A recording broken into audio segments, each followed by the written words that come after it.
Olá, amigos! Estamos aqui hoje para a continuação da leitura do livro Psicologia da Gratidão, do Divaldo Franco, pelo espírito Joana de Ângeles.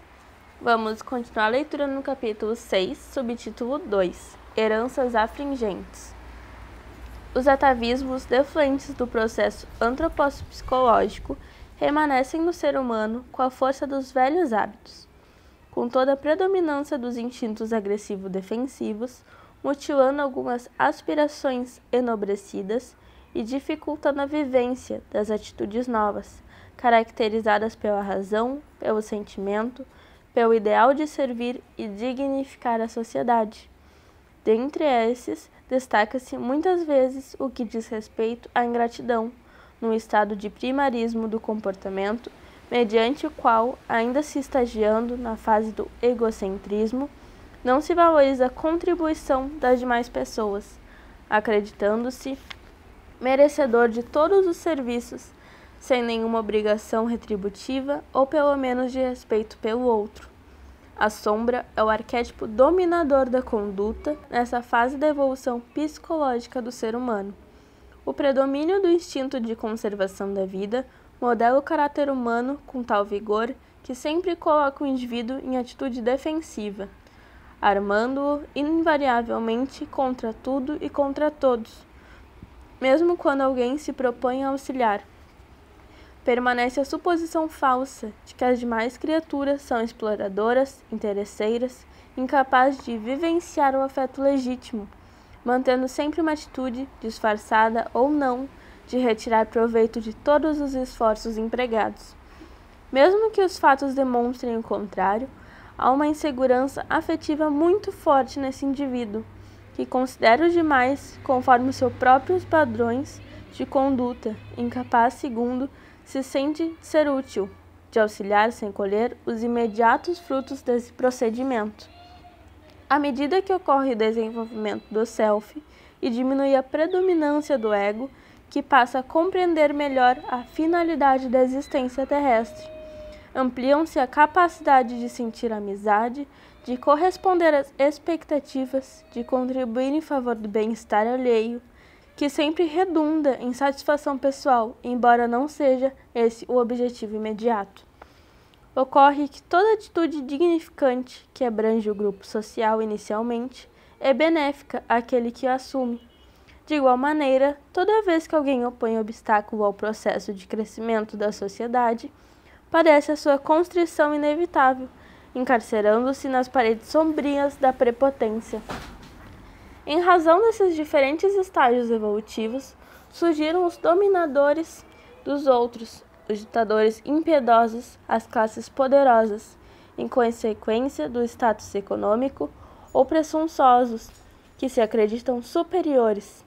iludidos pelo conceito da raça ou etnia que renascem do corpo, da astúcia que é uma herança do instinto felino e não é feito da inteligência.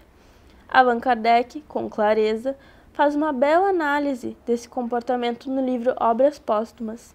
no capítulo intitulado As Aristocracias, analisando os diversos níveis ou alternativas da humanidade em relação ao espiritismo, que oferece os recursos surpreendentes da iluminação, portanto, da perfeita integração do eixo ego-self como indispensável para a harmonia pessoal, o reconhecimento amoroso à vida por tudo quanto possui e frui, a infinita gratidão pela honra da existência terrena. A verdadeira aristocracia refere-se ao nobre codificador, é aquela de natureza intelecto-moral, na qual a inteligência e o sentimento unem-se, dando lugar à sabedoria, à libertação das paixões primevas, à superação das heranças negativas e dos atavismos perturbadores. O velho conceito de aristocrata, pelo sangue, pelos títulos nobiliárquicos, adquiridos por meios nem sempre dignificantes, que caracterizaram o passado da sociedade, ensejando os privilégios dos descalabros, assim como hediondo, direito divino dos reis, como se não fossem constituídos pela mesma argamassa em que se transitam os camponeses, e o poliveu,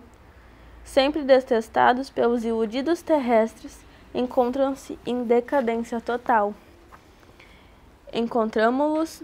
em todas as épocas da história, desde as lamentáveis classes sociais da Índia, no passado e possivelmente no presente, embora não legais, mas sempre infelizmente morais, aos faraós egípcios e mesmo os chefes tribais, nem sempre valorosos e dignos para exercerem o mandato de comando do grupo étnico ou do país sob a sua governança. As religiões, por sua vez,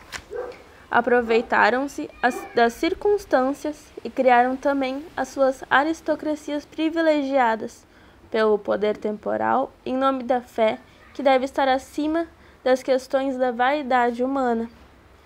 Na interpretação dos ensinamentos religiosos, de todos os matizes, os indivíduos investidos das denominadas responsabilidades pelo rebanho adaptam a mensagem, dela retirando a essência superior e apresentando as próprias paixões que transferem para Deus.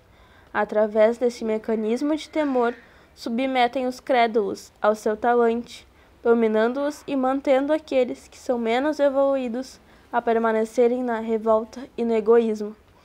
Apresentassem a grandeza do amor que se reveste em todas as doutrinas religiosas e mais facilmente conseguiriam libertar os aprisionados do primarismo, conduzindo-os aos elevados patamares da iluminação. Jesus a todos convocou com os mesmos direitos e com os mesmos deveres, oferecendo oportunidade de trabalho e de evolução aos mais diferentes segmentos sociais, sendo respeitoso aos poderosos do seu tempo, que o buscavam assim como a dominada ralé, a qual preferia por motivos óbvios da sua missão iluminativa e libertadora. O inevitável progresso moral vem diminuindo o perverso comportamento, anulando o poder das classes dominadoras por circunstâncias adversas e ancestrais, abrindo espaço para os direitos humanos, ampliando as possibilidades de igualdade entre todas as pessoas, pouco importando as posses, a hereditariedade, antes valorizando suas qualidades de inteligência e de sentimento, as suas conquistas morais que o destacam no cenário humano. Certamente, em razão do processo evolutivo, que é inevitável, essas heranças cederão lugar às outras, às nobres que as sucederam e que, no seu momento próprio, passarão a ressumar com a força ética da solidariedade e do amor entre todos os seres, incluindo a natureza. Apesar desse fenômeno incoercível, que é o progresso, muitos indivíduos tentam resistir aos seus impositivos, optando pela deplorável condição de infelizes em razão da sombra, que os submete aos caprichos da inferioridade. A divindade, porém, dispõe de mecanismos que impõem favoravelmente ao desenvolvimento das faculdades morais do ser, através das expiações nas quais expurgam os miasmas que os asfixiam na inferioridade, sem que percam as conquistas preciosas das experiências vivenciadas. Desse modo, o processo de crescimento em relação à própria plenitude é impostergável e dele ninguém se evade, por fazer parte dos instrumentos universais do amor divino. Serão sinais demonstrativos da sua presença quando surgirem os primeiros vagidos de compaixão e de ternura, de amizade desinteressada e o desejo de retribuição, pelo menos da parte daquilo que amelha a solidariedade. É desse modo a maneira de expressar a alegria de viver e desenvolver os relacionamentos que edificam os sentimentos ou despertam quando se encontram adormecidos. A gratidão é a impressão digital do desenvolvimento intelecto-moral do espírito que se liberta das heranças afligentes. Esse foi o final do nosso segundo subtítulo do 6º capítulo. Espero que tenham gostado, deixem seu like, se inscrevam no canal e muito obrigada!